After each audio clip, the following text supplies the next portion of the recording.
Without using a single external file or plugin, we're going to be making this completely procedural underwater graphic effect using nothing but the built-in tools that come with After Effects. And 1920, 1080p, 25 frames per second, 10 seconds, all fine. Let's add a new solid. We're going to call this Fractal Text and add a fractal noise to that. This is what's going to be used to displace the text. So we are going to change this fractal type to max. Noise type spline. Contrast is going to be 150, and we'll bring the brightness down, maybe -10. Yep. I'm going to scale this down ever so slightly, so about there. I'm going to animate the offset turbulence, so keyframe there, and I'm just going to bring it until it goes off the screen there. And same for the evolution. We're going to do a keyframe and drag it back there, and we're going to do maybe 180 for this. I'm going to add an expression to both of these, so loop out, continue. And that expression just means that it will continue after the last keyframe. So I'm going to copy that expression and I'm going to stick on the evolution as well. And you'll see after it just keeps going. I'm just going to slow them down a bit. I'm going to click perspective offset as well, just because it looks a little better. So we have these patterns coming down the screen, which is going to be used for displacing the text. So wherever it is white and wherever it's black will determine how it displaces around it. We're going to add an adjustment layer to this, and we're going to add a turbulent displace. We're going to bring the size down a little bit, maybe about 60. And again, we're going to offset the turbulence in the same way as before, but this time let's go to the left. And let's copy that expression from the other one and paste it on here so the same effect happens. And that's starting to look a little bit more underwater-like. I'm just going to add an expression to the evolution as well. So I'm going to go time star 25, 25 being the frame rate. And that just adds that a little bit extra. Okay, so that's our displacement map. I'm just going to pre-compose this. We're going to call it Fractal Text. And we're going to turn it off and make a new text layer. I'm just going to write underwater. And I'll put that in the center and maybe make it a bit bigger. And we're going to pre-compose this as well and call it text. Next, we're going to add a displacement map to that layer. And we need it to take the displacement from that fractal noise we made before. And we're going to change this to luminance so that it only looks at the black and white. And 5 should be fine for each. And let's see what that's done. And that's creating a nice underwater ripply effect. I think if we add a little bit of texture to the text, it'll just sell this effect a little bit better. So I'm going to go into the text comp. And I'm going to get my pen tool from up here. And I'm just going to draw a line like that. And take it off the page. And then I'm going to come into that layer. And we're going to add a repeater to that. And in that repeater, we're just going to make maybe 300 copies. And we want them to be a bit close together. So in the transform repeater, we're going to just turn this position right down. Like that. Just so they're a bit close together. There we go. And it should be covering the whole screen like that, so that when we change the track map to underwater, it will only show up where the text is meant to be, and I'll just put the text back on. There we go, we got a bit of texture. I'm going to make it a bit nicer by adding roughen edges. Let's change that to 1, and let's get that complexity up. And let's maybe bring this edge sharpness up to 4.5. There we go, that's looking a bit grittier. So it's subtle, but on here, when you see it play with the displacement map, it will sell the effect a little bit better. Alright, and just to sell this a little bit more, I'm going to add a subtle turbulent displace to this text layer. It should be a really subtle one, so we're only going to go with 5. And let's bring the size down to maybe 85. And all I'm going to do here is, like before, just animate the evolution, maybe 5 seconds or so into a whole rotation. And I'm going to add that lip expression to this as well. Alright, so we're going to add a background next, so we just need to add in some colors. So I'm going to add a new solid, call it background, and we're going to add a gradient ramp. And put it behind here. And we want this to go from a dark blue to a light blue, as if it's the bottom of the ocean to the top of the ocean. So this one will become a color something like this. And we'll make this one a much lighter one, somewhere around, yeah, that'll do. So I'm going to select a shape layer from up here, and I'm just going to draw a rectangle. I'm going to turn the stroke off of that, and I'm going to fill it with white. I'm then going to add a Gaussian blur. This only needs to go horizontally, and we don't need to repeat edge pixels. And then I'm just going to blur out maybe like 400, maybe a bit more. And this is going to be really subtle, so I'm going to turn it down to like 10 opacity. We are now going to add the flash to it by adding an expression to the opacity. So we're going to do a wiggle, and we're going to make that 2,10. Let's see how that looks.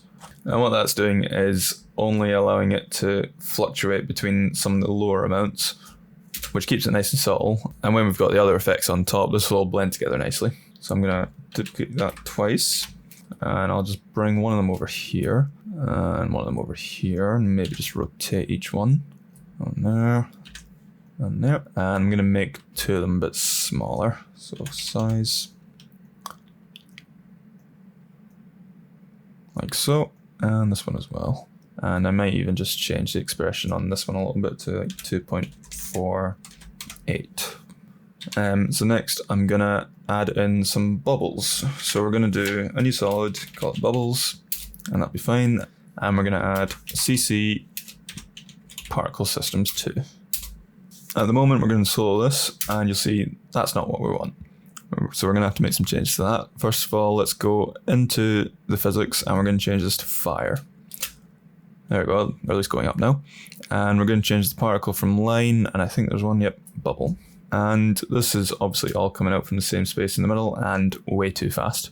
So we're going to widen that by quite a fair bit, and maybe just widen it that way as well. So at the moment you can see they're going far too fast. This should be a really slow effect, so we need to turn the resistance right up. So we're going to make that maybe about 145. And that's a better speed. There's too many of them being produced at once, so we're going to change the birth rate to 0.5. There we go, that's a bit better. I'm also just going to turn down the velocity a bit to 0.2. And I'm going to change their colors to match the background we did before. So I'm going to turn that on, and I'm going to take their birth color, and I'm going to make it match the top, and the death color can match the bottom. This is looking better, but they're still far too big, so I'm going to turn the sizes right down.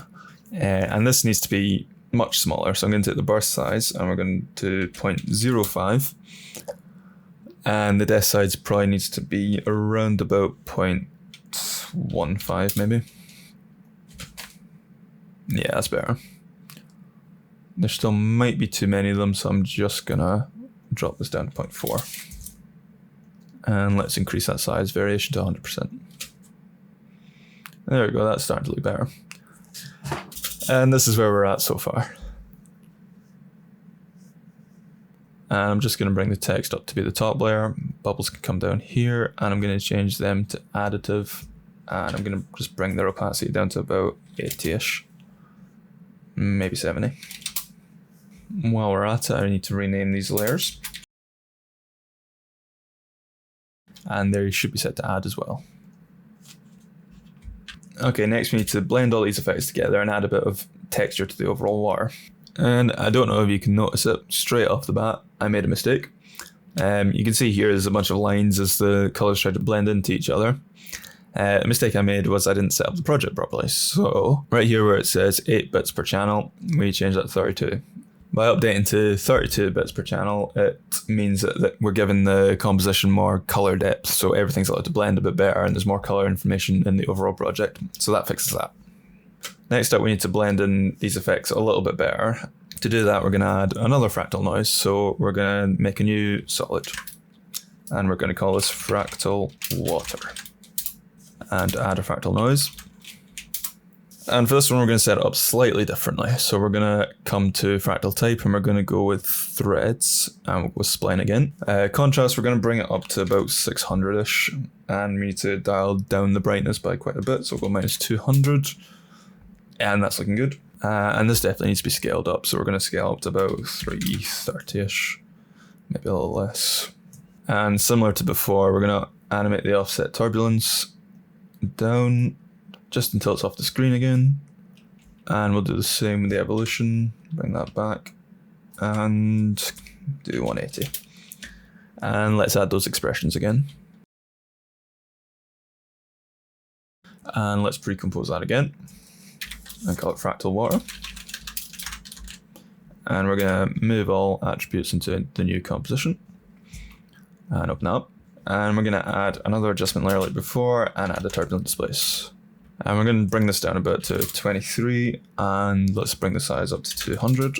And like before, we're going to animate the offset turbulence to the left, and add the expression. And let's also add an expression to the evolution, and we'll do time star 25. And back in this main composition, we're going to tint that. So we're going to change the white so that it is more of a lighter blue like before. And maybe just bring the amount to tint down ever so slightly. And we'll set that to screen. And we'll bring it underneath the text. And we're going to make this really subtle. So let's take that opacity all the way down to 3. And this might not even be subtle enough, so I'm going to try it at 2. And I'm going to bring it below the lights. And that's just adding a little bit of texture and a bit of movement to the water, which complements the effect we have on the text.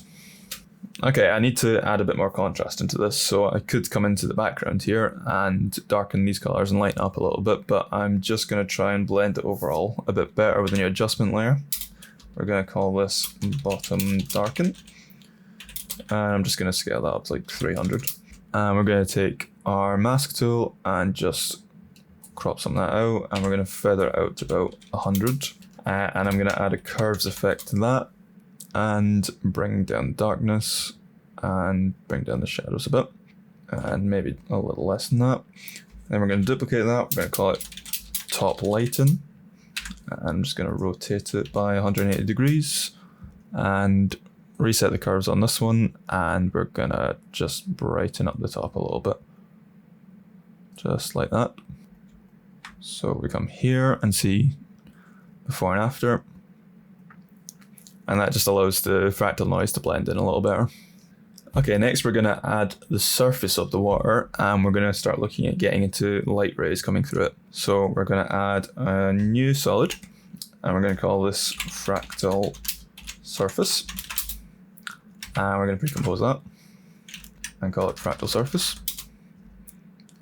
And then we add our fractal noise. For this one, we're trying to make it look like the surface of the water from underneath it. So we've got some settings to dial in. For fractal type, we're going to go with rocky. And for noise type, we're going to go spline again. We'll push the contrast up to about 600 and the brightness up to about 20. On this one, we're going to uncheck uniform scaling, and we're going to take the width up to about maybe about there. And in the exact same way as before, we're going to animate the offset turbulence and the evolution. And add the expressions. And this is looking good, but we don't quite have enough detail for what I want it to look like. So I'm just going to duplicate the layer. And on this one, I'm going to take that width and I'm just going to push it out to about 300-ish. Somewhere around here. And we're going to set that to multiply to blend the two together. And that's the difference between the two, and that just adds a little bit more to it. Lastly, let's do one more turbulent displace. And I want to keep this fairly subtle, so we're going to go maybe about 10, maybe about 50 for this. And we'll just animate the offset turbulence again off to the left.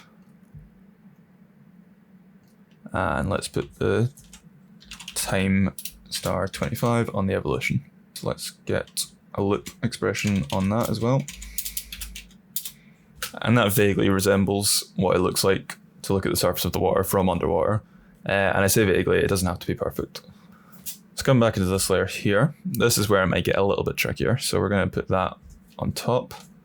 And we're going to come out here and we're going to select our ellipse tool. And we're just going to mask out from the top there. And feather this by about 250. And I'm going to take the mask expansion back a fair bit to maybe around about there. And then we'll set that to screen. Let's see how that looks. So a big problem I'm noticing is that we've got the surface and this little subtle water moving far too quickly. So I need to extend the time out of that. So we'll go into Fractal Surface here and we'll just change the composition settings to 1 minute 10 seconds, and we'll take these keyframes and just drag them all the way out here and take that to the end. And we'll do the same with our fractal water.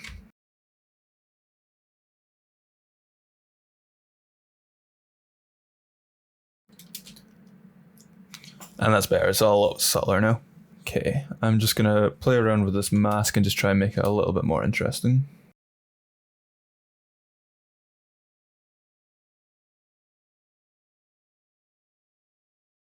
Next, we're gonna add the light rays. So we're gonna pre-compose this again, and we're gonna call it rays. And first of all, what we're gonna do coming into here is we're just gonna crush the levels on this. So we're gonna take a curves adjustment. And when I say crush, we're really gonna crush it. So we're gonna bring this down here, and we're gonna bring this right up here. Okay, and then we're gonna add in our CC light rays. So we're going to take the center, we're going to put a keyframe here, and we're just going to take it up here. Let's increase the intensity to about 400 and the radius to about 100. And there we go, we start getting some light coming through. Okay, so let's keyframe it there, and we will just drag it across. Not too far, just a little bit, and quite subtly, like so. Okay, so it looks good here, but then it kind of fades off into black, which we're not quite after. So we're going to attempt to adjust the curves so that more of it comes through.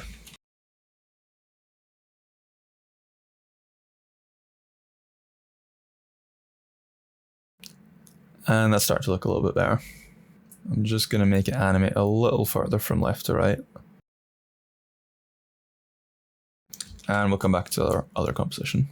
Obviously at the moment we've got a bit of a line here, so we're going to change that back to screen. And there's still a bit of a line, so we'll take our rectangle tool, and where that line is, we'll just mask it and change that to subtract. And I'm just going to solo it so I can see it a bit better. And feather that out so there's no harsh line. And let's alter the mask expansion a little bit and push it as far as we can until we can see the line.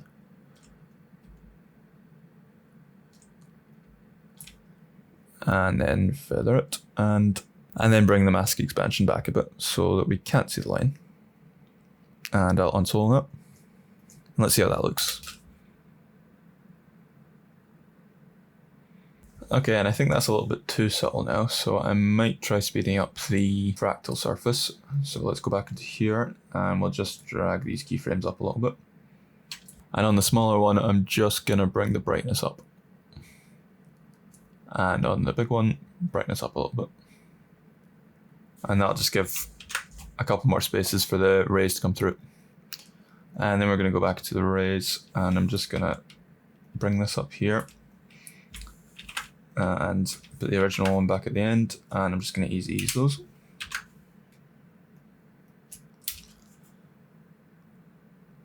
And I'm also just going to fix this mask because you can see a little bit of the line there. So let's take the feather down to about 100. Okay, I definitely want the rays to stay more in the middle. So I'm going to delete that last keyframe. And we're going to put that back to the end. And change them both back to linear. And I'm going to just push that a little bit back into the center and bring it up ever so slightly. And same with this one. Up ever so slightly. And let's just change that warp softness to 10.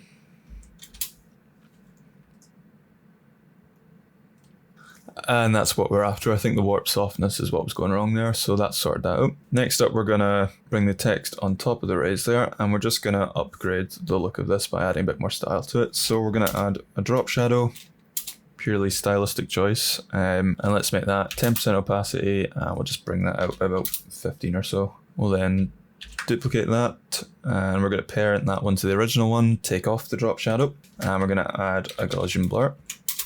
We'll uncheck repeat edge pixels, and we'll go for around about 150. And let's change that to add. And we'll turn the opacity all the way down to about 25. And if you can see the before and after of that, it just brightens up the text ever so slightly. Next, on the top text layer, we're just going to add a fast box blur. And we're going to do this really subtly. We're going to only do about 0.1. I'll just show you the difference that does. As you can see, it just blends it a little bit better in with the whole thing. Later on, we're going to add a sharpen on top of everything, which will really help it settle in nicely. Lastly, we're just going to fix the bubbles, because at the moment they are starting down here and ending here, so we need the radius Y to be a bit bigger, like that. And I think I'm going to make these ones just that little bit more subtle. And then we're going to duplicate them. Alright, and these are going to be some slightly bigger bubbles. So this one we're going to have slightly more of them by changing the birth rate to 1.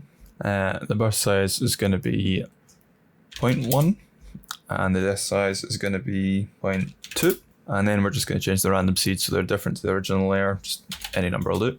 And obviously this is a bit too much, so we're going to pre-compose that and call it big bubbles. And we're going to add a levels effect and bring that right in. And let's add a glow effect. And we'll just have to play with this until we can get it looking nice. So let's bring up the threshold, bring up the radius, and let's just make it glow a bit more. And now we're going to take our ellipse tool, and we want to cut this off from the bottom. So here, we want to subtract that, because I don't want to see them on the bottom, I just want to see them nearer the top. And I'm going to feather that by about 250, maybe a little less, maybe 150. And we'll bring that up, and then we'll change them to add, and we will make this really subtle, about maybe 10, and maybe we'll bring up the levels a little bit, maybe make it 8, and let's add a slight blur to these of about 5. And what I'm going to do is I'm just going to drag that layer in a little bit and extend it across so that there's already some there where it starts. And I'll do the same with the other bubbles. I definitely think there's too many though, so I'm going to change that birth rate back down to about 0.6. So that's the general build done for the overall effect. We're just going to tidy up the project and then we'll get on to the finishing touches.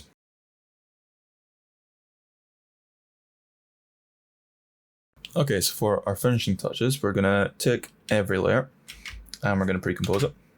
And we'll call this underwater build. And on this first layer, we're going to add a shift channels effect. And we'll duplicate the layer twice.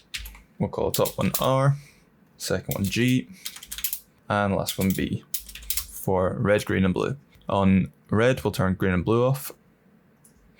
On G, we'll take red and blue off. And on B, we'll do green and red off. And we'll change the top 2 layers to add. That's us back to normal, but if we take the green layer or any layer and add an optics compensation, we'll check reverse lens distortion, and just to show you what this does, we are now adding some chromatic aberration. So obviously you don't want to do too much in this, you got to keep this subtle. I personally prefer it on the green layer. On the other layers it would look like this, red and blue, but I think the green one works best on this one because the greens add a little extra to the water composition. And the way I'm wanting to do this is I want it to only just affect the outer edges of the text. So I think about 25 might do it. And that's a subtle difference, but these little camera imperfections are what makes it considerably better. I'll just turn it up a bit there. Next, we're going to add an adjustment layer and we're going to call it glow. We'll add a glow effect. And we will turn the threshold right up to about 97-ish. And let's make the radius about 125. And let's bring the intensity down to 0.3. We'll then duplicate that and change the threshold to 67. And the radius, let's turn that down a bit. And we'll get the intensity all the way down to 0.1. And then we'll just lower the opacity on this until it starts to look a bit normal again. So here's the before and after. On top of that, let's make a new layer and we'll call it color correction. a lot of curves. This will just be quite a little effect where we are bringing up some contrast into it. There you go, before and after. And let's add a hue and saturation to that. I'm just going to bring this down a little bit. And let's bring the lightness down ever so slightly, so it's a bit more. In fact, maybe we'll bring that back up. Just a slight difference to stop it looking too oversaturated. Sometimes you might want to go the other way and make it more saturated, just depending on your stylistic preference. Let's also take that glow effect, and we're actually going to put a wiggle expression on the opacity as well. Let's go with 1,5. And like our lights before, that'll just add a subtle little flashing effect, which helps the rays tie into the whole thing along with the lights. On top of that, we'll add one more, and this is where we'll add our sharpen. So we'll take an unsharp mask, and we'll make it 80, and we'll duplicate that, and change the radius of it to 0.5, and let's bring that down to about 60. And here's a little before and after. And that then, instead of just having sharp text, we've blurred the text into the footage and then sharpened the whole thing up together. And again, that's one of these digital imperfections that just takes it to the next level. Lastly, we'll do one more, and we'll do grain, and this is the last effect we're going to do here. We're going to add some grain. Final output, we're going to make it really small and really subtle, so we're going to do an intensity of 0.1 and a size of 0.05. And there you go, that's how you create this underwater graphic effect. The best part about this effect is that it's completely procedural, so if we go back into our original text layer, we can come in here and we can type whatever we want. And it will update automatically in the main comp. You could even add a logo into this, and it will also be affected by the displacement map, and it will have the same effect. If you've watched this far, then thank you for watching it all. I hope you've enjoyed it. I'm going to give you a little bonus tip as well. So to make this even more procedural and even easier to work with the next time you come into it, we're going to take a new null here, and we're going to call it control. On this, we're going to have a color control, and we're going to call this top color. And then we're going to duplicate this and call it bottom color.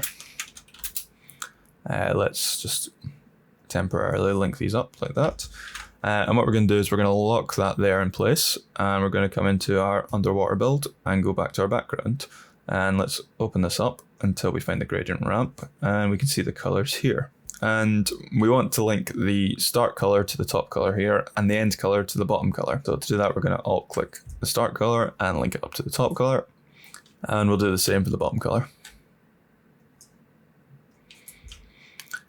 And then another thing we're going to do a new text layer. And I'm just going to write text. And I'll just make it black so you can see it, and small, and it can be whatever font. And we're going to right click that, and we're going to call it a guide layer here, which makes this little icon pop up. That means that this layer now won't render when you render it, so this is just here entirely as a guide layer, not to be rendered later on in the project. And what we can do is we can search for its source text, and then take our text composition, and we're going to drag that down to the bottom here. We've got both of them down below us here. We're then going to select this text and search for its source text, and we're just going to alt click that and link it up to the other source text in our first layer. Okay, and bring that back up there. And now we can close both of these and only have this one open. And whatever this layer says is what it will say in our final composition, which is handy. So I can write anything here and it will pop up there. And that's how you make it more procedural. Maybe we want to now change the colors, which is linked to this color control. Let's change the bottom color to, let's go with a red. And let's go with a slightly lighter red up here. Maybe we keep it fairly dark actually.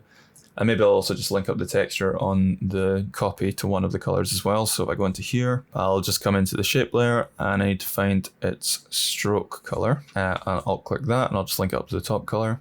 And that should turn it red. There we go. And there we go. We've got more control of it. Maybe we can make it purple, see what it looks like. And that's the end of it. Thank you very much for watching all the way through to the end. Feel free to give a like and maybe subscribe if you enjoyed, but maybe in the meantime I will catch you in the next video.